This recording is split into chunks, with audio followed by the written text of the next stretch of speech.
కేంద్ర మహిళలకు దరఖాస్తు చేస్తే ఇతర ప్రభుత్వ సంక్షేమ పథకాలు నిలిచిపోతాయన్న ప్రచారంలో ఎలాంటి నిజం లేదని Telangana housing board vice chairman స్పష్టం చేశారు. సోషల్ మీడియాలో వస్తున్న వదంతులను నమ్మొద్దని విజ్ఞప్తి చేశారు.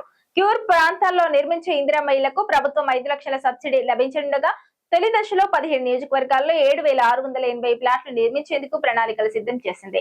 తప్పుడు ప్రచారం చేసే వారిపై చట్టపరమైన చర్యలు తీసుకుంటామని హెచ్చరించారు. తెలంగాణ ప్రభుత్వం ప్రతిష్టాత్మకంగా అమలు చేస్తున్న ఇందిరా మహిళ పథకంపై సోషల్ మీడియాలో జరుగుతున్న ప్రచారంపై Telangana housing board vice chairman VP Gautam కీలక స్పష్టత ఇచ్చారు. ఇందిరా మహిళలకు దరఖాస్తు చేసుకుంటే ప్రభుత్వం నుంచి వచ్చే ఇతర సంక్షేమ పథకాల ప్రయోజనాలు నిలిచిపోతాయని జరుగుతున్న ప్రచారంపై ఆయన క్లారిటీ ఇచ్చారు. ఈ ప్రచారంలో ఎలాంటి నిజం లేదని ఆయన స్పష్టం చేశారు. ప్రజలు వదంతులను నమ్మకుండా అధికారిక సమాచారాన్ని విశ్వసించాలని కోరారు. ఈ మేరకు Telangana housing board vice chairman VP Gautam ఒక వీడియోను విడుదల చేశారు. తెలంగాణ రాష్ట్ర ప్రభుత్వం లక్ష్యం నిరుపేదలకు సొంతింటి కలను సాకారం చేయడమేనని ఆయన చెప్పారు. ముఖ్యంగా కోర్ అర్బన్ రీజియన్ ఎకనామీ పరిధిలో ఇందిరా మహిళలకు దరఖాస్తు చేసిన ఇప్పటికే పొందుతున్న ఇతర సంక్షేమ పథకాలపై ఎలాంటి ప్రభావం ఉండదని తేల్చి చెప్పారు. పింఛన్లు, రేషన్, ఇతర ప్రభుత్వ పథకాలు నిలిపివేస్తారనే ప్రచారం పూర్తిగా అవాస్తవమని స్పష్టం చేశారు. ప్రజల్లో అయోమయం సృష్టించేలా సోషల్ మీడియాలో కొందరు కావాలనే తప్పుడు ప్రచారం చేస్తున్నారని ఆయన ఆరోపించారు. అలాంటి అబద్ధపు ప్రచారాన్ని నమ్మవద్దని, అధికారిక ప్రకటనలను మాత్రమే పరిగణలోకి తీసుకోవాలని సూచించారు.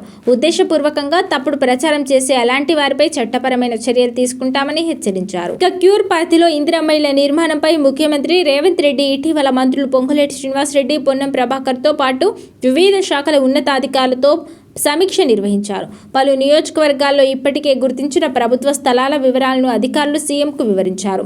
పోలీస్, రెవెన్యూ, రవాణా శాఖలకు చెందిన వినియోగంలో లేని భూములను ఇందిరమ్మ ఇళ్ల నిర్మాణానికి వినియోగించాలని, సంబంధిత శాఖలకు ప్రత్యామ్నాయ స్థలాలు కేటాయించాలని సీఎం ఆదేశించారు. జనావాసాలకు దూరంగా ఇళ్లను నిర్మిస్తే ఉపాధి, ఉద్యోగ అవకాశాలపై ప్రభావం పడే అవకాశం ఉందని అభిప్రాయపడిన సీఎం రేవంత్ రెడ్డి అందుకే నగరానికి దగ్గరగా నగరవాసులు ప్రస్తుతం నివసిస్తున్న ప్రాంతాల పరిధిలోనే ఇందిరమ్మ ఇళ్ల నిర్మించాలని అధికారులకు సూచించారు. దీంతో లబ్ధిదారులు జీవనోపాధిని కోల్పోకుండా ఉంటారని తెలిపారు. రాష్ట్ర ప్రభుత్వ ప్రణాళికల కోసం ఒక్కో ఫ్లాట్ 528 చదరపు అడుగుల విస్తీర్ణంలో 400 చదరపు అడుగుల కార్పొరేట్ ఏరియాలో నిర్మించనున్నారు. ఒక్కో ఇంటి నిర్మాణ వ్యయం సుమారు 11 లక్షలు కానుండగా అందులో 5 లక్షలను ప్రభుత్వం సబ్సిడీగా అందిస్తుంది. మిగిలిన 6 లక్షలను లబ్ధిదారులు చెల్లించాల్సి ఉంటుంది. ఇక భూమి కొనుగోలుకు అయ్యే మొత్తం ఖర్చును రాష్ట్ర ప్రభుత్వమే భరించనుంది.